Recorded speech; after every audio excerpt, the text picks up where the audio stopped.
Bonjour et bienvenue dans ce temps d'enseignement, dans ce temps de partage, dans ce temps de communion, dans ce temps où nous prenons pour aller un peu plus en profondeur sur la parole, sur cette plateforme à l'écoute de la parole. Car au commencement était la parole était Dieu, la parole était avec Dieu, elle était au commencement avec Dieu. Toutes choses ont été faites par elle et rien de ce qui existe n'a été fait sans elle. Voilà pourquoi nous avons besoin de revenir sur la parole pour mieux comprendre Dieu, pour mieux connaître Dieu. Le Seigneur a dit « Mon peuple périt parce qu'il lui manque la connaissance et la connaissance se trouve dans sa parole. » Alors, bienvenue à vous. Sans plus tarder, nous allons incliner la tête et rendre grâce à Dieu pour ce temps. Seigneur, nous te disons merci. Père très saint, Père notre Dieu, Père de gloire, sois le bienvenu encore ce matin par ton esprit au milieu de nous. Et nous nous sommes heureux que tu nous aies donné la vie et tu nous comptes parmi les vivants maintenant. Que ton nom soit sanctifié et que ton règne vienne. Que ton règne vienne dans nos vies, que ton règne vienne en ce jour, que ton règne vienne sur ce mois. Que ton règne vienne en cette fin de mois, que ton règne vienne. Que ton règne vienne. Seigneur, merci pour tout ce que tu fais. Merci pour tout ce que tu accomplis. Merci parce que nous avons besoin de comprendre ces choses pour vivre une vie heureuse avec toi. Merci parce que tu envoies ta parole et tu nous guéris par ta parole. Parle à mon frère et à ma sœur pendant ce temps. Construis-nous, Seigneur, et réponds à nos questions. Au nom de Jésus, nous avons prié. Amen. Alors, je bénis Dieu parce que vous êtes fidèles à ce programme, vous qui suivez à l'écoute de la parole depuis plusieurs mois, plusieurs semaines, et vous qui nous avez rejoints, je bénis Dieu pour vos vies, et aussi pour ceux qui partagent la parole et qui font le relais de la parole, font ce travail d'évangélisation digitale pour transmettre les liens et en pousser des gens. Quelqu'un en a besoin. Faites votre part, le Saint-Esprit fera aussi sa part pour convaincre. Alors je rends grâce à Dieu aussi pour vos pasteurs, pour votre église, pour là où vous vous trouvez, pour les hommes et les femmes qui servent à la gloire de Dieu dans vos églises, et nous les bénissons. Je bénis Dieu pour toutes les personnes qui travaillent pour ce programme et qui travaillent à la création de programme, que le Seigneur vraiment leur fasse du bien. Alors, depuis quelque temps, depuis le mois de septembre, nous avons commencé à parler de la vie de grâce avec le Seigneur et vivre cette vie de grâce. Sinon, c'est quand même triste que Jésus ait fait toutes ces choses et que nous puissions vivre une vie dans la douleur, dans le malheur, dans la tristesse, dans le désarroi, dans l'échec, dans les erreurs. Non, Jésus nous a appelés à vivre une vie de grâce, une belle vie en Christ, comme le dit le livre d'Éphésiens 2, verset 10. Les bonnes choses et les belles choses que Dieu a préparées pour nous, pour qu'on puisse les vivre. Rien ne dit que vous allez finir là où vous êtes. Et ce n'est pas ce que Dieu veut. Dieu veut vous emmener de gloire en gloire. Alors vous irez de gloire en gloire. Mais pour cela, il nous faut comprendre certaines choses. La foi, parce que la grâce est saisie par la foi. Mais surtout, il y a quelqu'un qui est le maître de cette saison de grâce. Il s'appelle le Saint-Esprit. C'est le Saint-Esprit dont le Seigneur Jésus a donné le mandat. Le Père a dit écoutez le Fils. Le Fils dit écoutez l'Esprit. Plusieurs fois, il a dit dans le livre d'Apocalypse. C'est-à-dire que nous devons suivre l'Esprit. L'Esprit conduit l'Église. C'est l'Esprit qui garde l'Église aujourd'hui dans la paix, dans la confiance, dans l'affermissement, dans l'enseignement. C'est l'Esprit qui a ce mandat aujourd'hui. C'est le Saint-Esprit qui nous console, qui nous enseigne toutes choses, qui nous annonce les choses à venir. C'est le Saint-Esprit qui nous fait connaître ses grâces et ses faveurs. Selon le livre de 1 Corinthiens 2, verset 9, la Bible dit « Ce sont de belles choses que Dieu a préparées pour nous d'avance. » Les choses qui ne sont point montées dans le cœur de l'homme, que l'œil n'a pas vu, l'oreille n'a pas entendu, qui ne sont point montées dans le cœur de l'homme. Mais Dieu les révèle par le Saint-Esprit, parce que l'Esprit sonde tout. Ça veut dire que si nous mettons le Saint-Esprit à part, nos églises vont souffrir, nous-mêmes nous allons souffrir. Nous ne vivrons pas la vie de grâce, bien que nous soyons dans cette saison de grâce. Voilà pourquoi nous avons expliqué que le Saint-Esprit était l'Esprit de la présence de Dieu. Nous avons parlé en disant que le Saint-Esprit était l'Esprit qui nous conduit. Et nous avons parlé pourquoi il doit nous conduire, parce que nous faisons plusieurs choix et les choix que nous faisons définissent notre avenir de demain. Et nous avons besoin du Saint-Esprit pour cela. Et le Seigneur a commencé à nous parler des principes de la conduite de l'esprit. Ce que nous cherchons lorsque nous cherchons la conduite de l'esprit, nous cherchons l'instruction de Dieu. Et dans l'instruction, il y a la direction. Il y a le choix que nous devons faire. Je t'instruirai, je te montrerai la voie que tu vas suivre. Je te conseillerai sur faire le bon choix et j'aurai le regard sur toi. Alors le Seigneur veut que nous puissions être conduits par son esprit. Il a dit, ceux-là qui sont conduits par l'esprit sont fils de Dieu. L'héritage est réservé aux fils, pas aux enfants, pas aux bébés spirituels. Et la Bible dit, pour devenir un fils, la clé, c'est d'être conduit par l'esprit. Et quand vous êtes conduit par l'esprit, vous pouvez prendre l'héritage, les bonnes choses que Dieu a prévues pour vous. Mais si vous vivez tous les jours, vivotez comme ça, là, vous laissez l'esprit de côté, vous ne saurez pas où se trouvent les réponses à vos questions et surtout l'appel que Dieu a pour vous dans cette terre. Vous avez besoin du Saint-Esprit pour le découvrir. Vous n'avez pas envie, vous avez besoin. Ce n'est pas une envie, c'est un besoin. La conduite de l'Esprit, la guidance du Saint-Esprit est un besoin pour nous. C'est ça qui fait la différence entre les églises qui avancent et celles qui n'avancent pas, entre les hommes qui avancent et ceux qui n'avancent pas. Vous avez besoin du Saint-Esprit. Et nous avons dit comment il nous conduisait. On a parlé de la parole. Et on nous rappelle les paroles de Jésus. Il nous rappelle ce qui est écrit dans la Bible. C'est lui qui a inspiré cette parole. Comment le Saint-Esprit nous conduit? Il nous conduit par ce qu'on appelle le témoignage intérieur. Le témoignage intérieur qui est une forte conviction où vous ressentez que je ne suis pas OK avec, je suis plutôt OK avec ça. Et derrière, nous avons dit quelque chose qui est très associé de très près au témoignage intérieur, c'est la paix. Et à nos dernières sessions, nous avons parlé de la paix. Comment la paix nous guide comme un arbitre, la paix nous aiguille pour savoir qu'il y a un problème que nous ne savons même pas encore. Le Seigneur nous fait perdre la paix pendant un moment pour nous mettre en prière. Parce que la paix est un arbitre. Et nous avons longtemps parlé de la paix, de ces manifestations, de cette différence entre le témoignage intérieur et la paix. Aujourd'hui, nous allons aborder un nouvel aspect. Et cet aspect s'appelle la voix intérieure. La voix intérieure. La voix intérieure, c'est cette voix que vous entendez au-dedans de vous, qui est ce qu'on appelle la voix de votre esprit. N'oublions pas, je vous ai dit dans les sessions précédentes, que le Seigneur nous conduit maintenant dans les choses de l'esprit avec un langage spirituel pour expliquer des choses spirituelles. Vous devez comprendre ces choses. Nous sommes des esprits d'abord. Et le monde dans lequel nous vivons ne sont que des retombées du précédent, celui de l'esprit. Donc, c'est dans l'esprit qu'on agit et puis on a les résultats dans le monde physique. C'est l'esprit qui est au-dessus de tout ce qui est physique. Et nous sommes d'abord des êtres spirituels. Et nous avons un esprit et un esprit qui parle. La Bible déclare « L'esprit de Dieu et notre esprit sont un ». Alors, lorsque la Bible nous dit « Notre esprit et le Saint-Esprit », dans la parole déclare que celui qui est uni, 1 Corinthiens 6, verset 17, la Bible dit, celui qui est uni au Seigneur est un seul esprit avec lui. Donc le Saint-Esprit, lorsqu'il vient habiter au-dedans de nous, il vient habiter dans notre esprit. Et il devient un avec notre esprit. Voilà pourquoi nous sommes sauvés.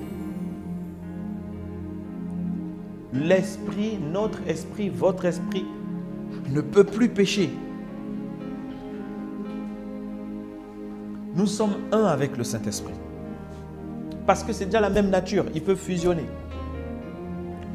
Mais, il faut comprendre que notre esprit, c'est nous.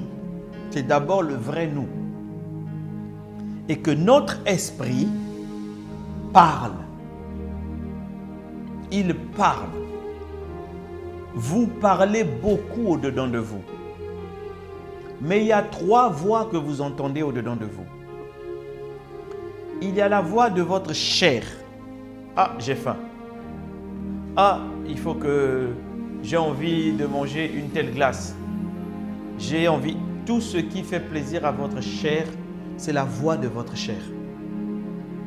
Ce qui fait plaisir à votre âme, à vos sensations, c'est la voix de votre âme. Ce qui fait plaisir à vos émotions. Je vais me distraire, je vais suivre un film, je vais suivre un match de foot, je vais suivre ceci, je vais écouter. Ça, c'est l'âme. C'est la voix de votre âme. Et l'âme aussi parle. L'âme a ses envies. Ces envies, lorsque l'âme n'est pas sauvée, elles sont des envies qu'on appelle totalement charnelles. C'est les envies des sensations, des ceci. Mais il y a la voix de l'esprit. La voix de l'esprit est aussi appelée, dans certains cas, la voix de la conscience humaine. La conscience humaine. Je vais vous expliquer. Votre esprit connaît plus de choses que votre âme. Mais l'âme, c'est le siège de l'intelligence. Je vais prendre un exemple. Que Dieu m'aide à trouver un exemple. Vous voyez, ma Bible est là dans une couverture. L'âme connaît des choses qu'on lui a apprises. Mais l'esprit connaît plus de choses que l'âme. Même des choses qu'on ne vous a pas appris, mais que le Saint-Esprit a appris à l'esprit. Mais les gens vont se focaliser sur ce que leur âme a appris. Ce que cette couverture a. Ils oublient que l'esprit qui est à l'intérieur connaît plus de choses. L'âme ne connaît que ce que vous avez appris. Il y a quelque temps, on m'a informé du décès de l'épouse d'un de mes frères. Et je n'étais pas au courant depuis plusieurs jours que cela s'est produit et je n'étais pas au courant. Mon esprit manquait de paix depuis quelque temps. Je me disais, il y a quelque chose. Mais je n'étais pas au courant. Mais lorsque mon âme a appris la nouvelle, mon âme a attristé tout mon corps. Mais mon esprit était au courant. Plusieurs jours, il me disait, il y a quelque chose. Il me mettait des alertes. Mais mon esprit savait ça avant mon âme. Mais lorsque mon âme a appris, j'ai été attristé. L'esprit sait plus de choses que notre âme. Et l'esprit parle par ce que l'on appelle la voix de la conscience humaine. Dans le livre de Romains 2, au verset 14, la Bible dit « Quand les païens qui n'ont point la loi, suivez bien, les païens qui n'ont point la loi, ils ne connaissent pas la loi de Dieu, font naturellement, ils le font naturellement, ce qui est prescrit, ce que prescrit la loi, ils sont eux qui ne sont pas sous la loi, une loi pour eux-mêmes. » Je vous laisse aller méditer ce verset. Comment eux, ils ne connaissent pas la parole de Dieu, mais ils mettent en pratique la parole de Dieu et ils reconnaissent que ça c'est bien et ça c'est pas bien. Le verset qui suit dit, ils montrent que l'œuvre de la loi est inscrite dans leur cœur, autrement dit dans leur esprit. Leur conscience en rendant témoignage et leurs pensées s'accusant ou se défendant tour à tour. Tu sais que tu fais du mal, mais tu le fais la nuit. Tu te caches. Pourquoi? Parce que ta conscience te rend témoignage que ce que tu fais n'est pas bien. Pourquoi ta conscience? Parce que ta conscience connaît la parole de Dieu. À part si tu es totalement possédé par le diable. Mais la conscience connaît la parole. À combien plus forte raison lorsque tu es né de nouveau? La conscience, ta voix intérieure, la voix de l'esprit humain. C'est cette voix quand tu es calme, tu écoutes, elle parle avec toi. Et comme elle est remplie de la parole de Dieu parce que le Saint-Esprit est connecté, elle te dira non, pas ça. Oui, pas ça. Non, pas ça. Il y a beaucoup de choses que tu fais, ta propre conscience te dit non, ça c'est pas bon. Mais tu fais et tu dis non, le Seigneur ne m'a pas encore dit que ce n'est pas bon. Mais ta conscience elle-même te dit déjà que ce n'est pas bon. N'attends pas plus. Parce que l'Esprit Saint parle à ton esprit et ton esprit te fait ressortir ça par ce qu'on appelle la voix de l'esprit, la conscience. Il y a beaucoup de gens, moi-même il m'est arrivé, des fois où le Seigneur me dit, par mon esprit, la conscience te dit, ça ce n'est pas bien. Tu reconnais que ce n'est pas bien. Le pire c'est de faire comme si ce qui n'est pas bien devient bien. Non.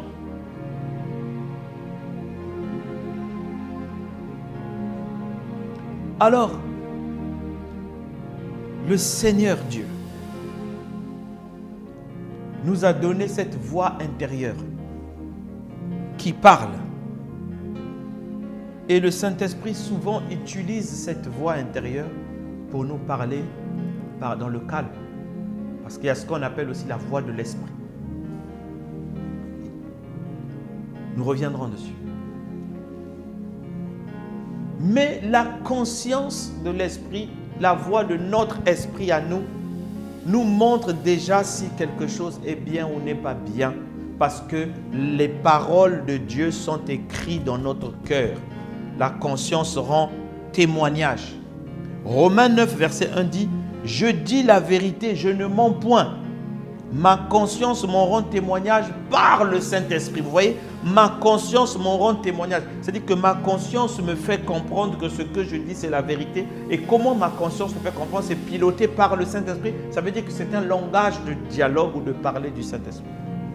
Votre conscience vous dit, ça ce n'est pas bien, ça ce n'est bien, ça oui, ça non, ceci, cela. Souvent, la conscience reproche même certaines attitudes. Tu poses des actes. Tu es en colère avec ton frère, avec ta sœur. La conscience te dit, tu ne devrais pas être en colère. Tu sais que la parole de Dieu te dit, il faut que tu pardonnes. Mais tu as besoin d'avoir une révélation dessus. La conscience te rappelle que tu dois pardonner. La conscience te rappelle que toi-même tu es pire. La conscience te rappelle certaines choses. Tu n'as pas besoin. La Bible dit que quand la conscience te rappelle, il dit, ma conscience m'en rend témoignage par le Saint-Esprit. Ça veut dire que c'est le Saint-Esprit qui est là.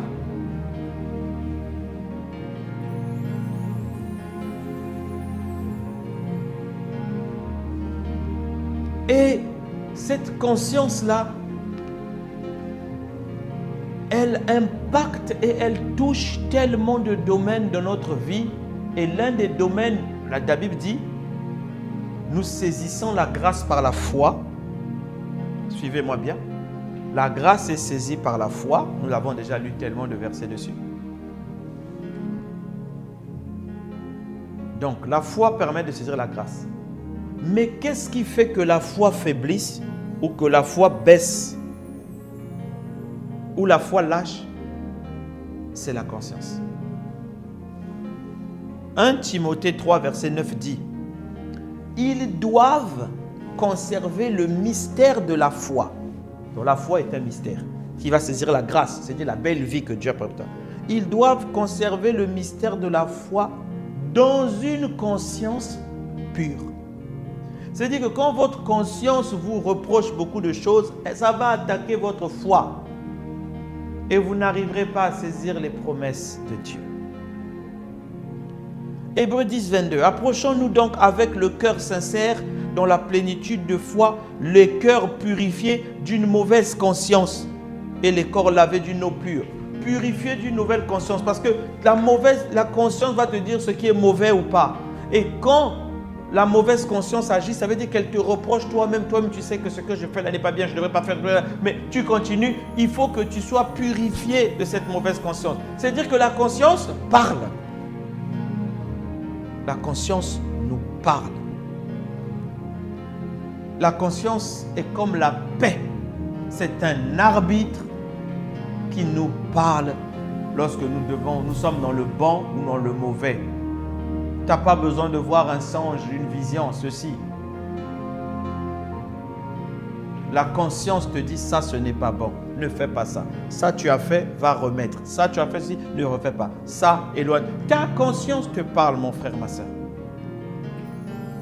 Tu te dis comment l'esprit nous conduit. L'esprit te conduit par la conscience. La conscience qui est la voix de l'esprit humain. Nous allons terminer par ce verset. Acte 24, verset 16. Paul dit, « C'est pourquoi je m'efforce d'avoir constamment une conscience sans reproche devant Dieu et devant les hommes. » Je m'efforce.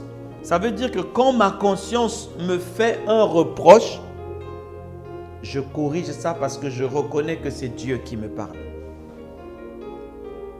Quand ma conscience me fait un reproche par rapport aux hommes, c'est-à-dire ce que j'ai fait à mon frère, à ma soeur, l'apôtre Paul vous montre que avoir une conscience sans reproche devant Dieu, devant les hommes, c'est cette capacité à, lorsque ma conscience me fait un reproche vis-à-vis de la loi de Dieu, vis-à-vis de ce que Dieu pense de moi, je me ressaisis et je reviens. Lorsque ma conscience me dit, tu as fait mal à ton frère, tu as fait mal à ta soeur, tu n'as pas besoin, je n'ai pas besoin d'avoir une vision. Ma conscience me parle et c'est là le chemin de l'esprit. C'est là où l'esprit parle par la conscience. La conscience est tellement importante. Elle nous envoie des flashs où toi-même tu sais que ça ne va pas. Mais beaucoup de gens combattent leur conscience. Beaucoup de gens combattent leur conscience. Tu sais que ce n'est pas bien ce que tu fais vis-à-vis de Dieu, mais tu continues à le faire. Tu sais que tu vas bien vis-à-vis de tes frères. Oui, il n'y a pas que Dieu, mais aussi tu as fait mal à ton frère, tu as fait ceci, tu as fait cela. Des choses que souvent tu ne supporterais pas que toi-même on te fasse. Tu dois prendre conscience et te réajuster. La conscience est un langage que l'Esprit de Dieu utilise. On l'appelle la voix de notre esprit. Et c'est la voix qui nous garde parce que les paroles de Dieu sont écrites dans les tablettes de l'homme. Les tablettes du cœur de l'homme. La parole de Dieu est écrite. Même les païens ont une conscience qui leur parle. À combien plus forte raison toi et moi, nous qui avons le Seigneur, le Saint-Esprit au-dedans de nous, pour nous parler. Il est donc important de savoir écouter la voix de la conscience et de s'aligner. C'est déjà un grand pas vers la conduite de l'Esprit. Vous voyez mon frère, ma soeur, il y a beaucoup de façons dont le Saint-Esprit parle. Pour aujourd'hui, nous allons nous arrêter là. Parce que le Seigneur est déjà en train de nous éclairer sur tellement de manières dont il parle et il nous conduit. Quand vous obéissez déjà à ces petites choses-là, les grandes façons de faire vont arriver. Les plus grandes. Et nous en verrons d'autres la prochaine fois lorsque nous allons aborder l'onction prophétique. La conduite par l'Esprit, par l'onction prophétique. Alors nous allons incliner la tête et rendre grâce à Dieu. Seigneur, merci, merci, merci de nous rappeler que notre conscience est la voix de notre esprit qui nous parle et qui nous ramène sur le bon chemin. Les paroles que tu as gravées sur les tablettes de nos cœurs dès notre fondation, notre création. Tu as mis ta parole dans de nous. Seigneur, tendre Père, merci de nous aider à obéir à la voix de la conscience, à nous soumettre et à apaiser nos cœurs. Merci pour tout ce que tu fais, Seigneur. Merci pour tout ce que tu agis. Glorifie ton saint nom, car tu es Dieu. Merci, Saint-Esprit, pour les éclaircissements et la lumière que tu apportes dans mon frère et dans ma sœur, qui maintenant se rend compte qu'avec le témoignage intérieur, avec la paix de Dieu, avec la parole écrite, le logos, et avec, Seigneur, la conscience, la voix de notre esprit, la paix de Dieu, il y a bien des moyens par lesquels tu nous conduis. Merci de nous rendre sensibles à ces moyens, à ces voies de communication, afin de nous aider à faire les bons choix et à suivre la bonne direction, celle qui dans l'appel la direction divine. Nous te rendons toute la gloire et nous te bénissons pour ce temps. Au nom puissant de Jésus, nous avons prié. Amen. Alors que Dieu vous bénisse. Vous qui êtes là pour la première fois et qui n'avez pas encore donné votre vie à Jésus, votre conscience vous parle. Restez avec nous et faites la prière du salut. Vous n'avez pas besoin de 15 000 personnes. Faites la prière avec nous. Envoyez-nous un message. Vous qui suivez la parole avec nous depuis, partagez la parole. Réécoutez-la et partagez la parole. Parce que plus vous l'entendrez la parole, plus vous deviendrez cette parole-là. Que Dieu vous bénisse. Je vous dis à la prochaine. Que la main du Seigneur soit avec vous. Amen.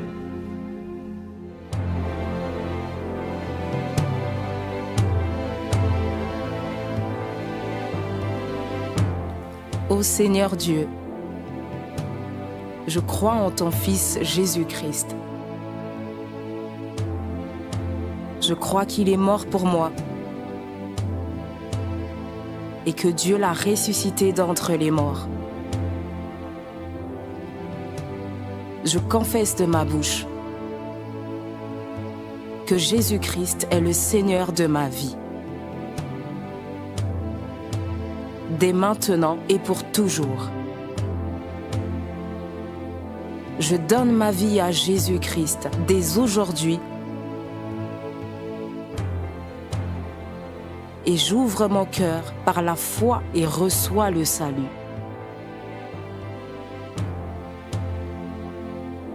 Je reçois maintenant la vie éternelle dans mon esprit. Merci Seigneur d'écouter ma prière. Mes péchés ont été lavés par le sang de Jésus.